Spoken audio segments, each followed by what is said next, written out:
You're dancing. I'm not. I saw you. I was just scratching. I liked it. You did? That little jump you did, where you spun in the air. Ah, the pirouette. I used to do that quite gracefully.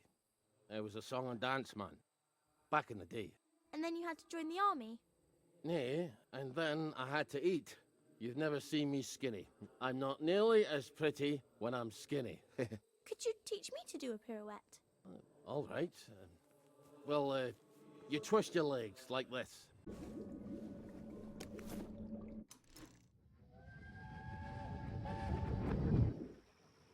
You could have killed someone. It's Sunday. Nobody goes to work on Sunday. It's Monday.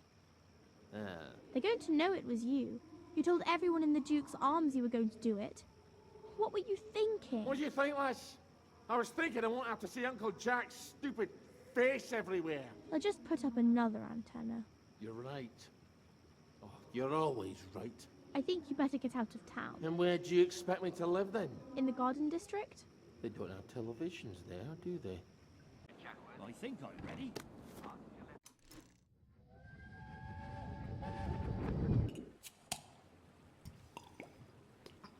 You look a bit sad today. You're a bit nosy. You don't have to be mean, I am mean. Ask anybody. but you don't have to be. You're right. It seems some of the lads over at the camp didn't like being prisoners of war, so they decided to fight back. But they lost. What did the Germans do? The Germans. Nothing. They got all the other prisoners who didn't fight back, made them shoot them. Which would you have done if you'd been a prisoner of war?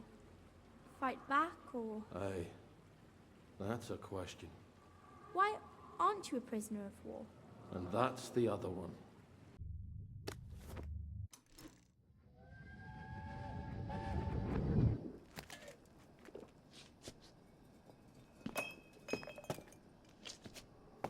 Aren't you supposed to be at work? I quit. A soldier's allowed to quit. I guess we'll find out, won't we? I don't think he'll want me back at any rate. Not after the things I told him. The general? This is all his fault. The registry, the train, the way we bent over backwards. Wait. How can I be talking to you? You're dead. I quit because you're dead. My memory's all confused. It just sloshes around in my head. Does that make it easier to bear?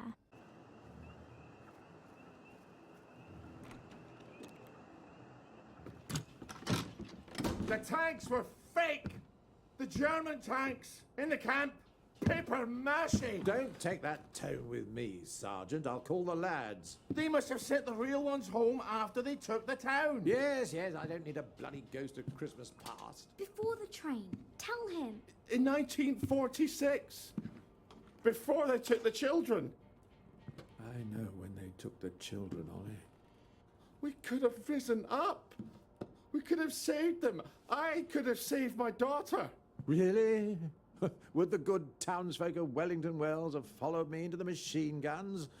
Or would they all have hidden in their basements? But after the war, you can't keep a secret like that, sir. Ollie, the safest secret in the world is a secret no one wants to hear. Why didn't you tell me? Oh, Ollie, don't you recall? You used to have such a good memory. You typed all my correspondence. When they requisitioned the newspaper and the glue, they needed quite a lot. You knew. There's holes in my memory. Like a church made of cheese and all the congregation is mice. They have to know the truth, sir. We have to tell them. The truth has too terrible a cost. Isn't that the decision we all made?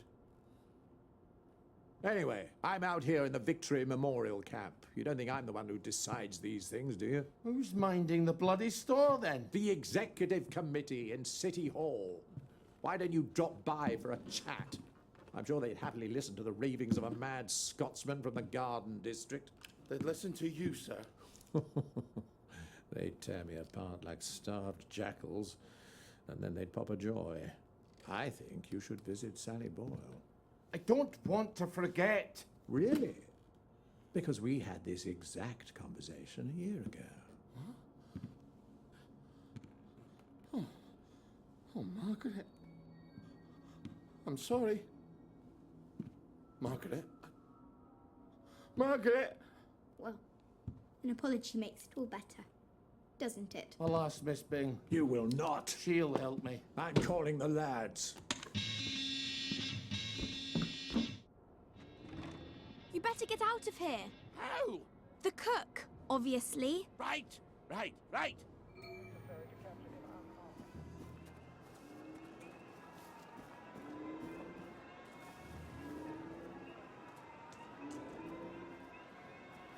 Donald, Ready to go? I might have overstayed my welcome a bit, eh? Hop in. Do you remember my meat pounder that I lent you 2 years ago? And you lost it smashing some televisions? That's quite an obsession of yours, isn't it? I can't stand Uncle Jack's stupid face.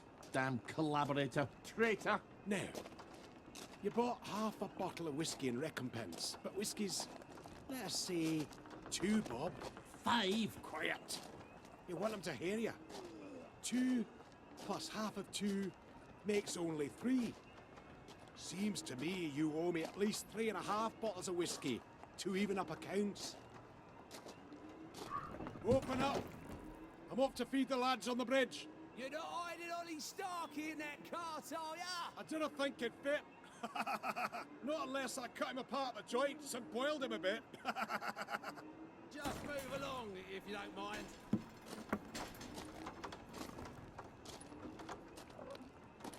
Highway robbery. I make it a total of 8.5 bottles of whiskey. You owe me.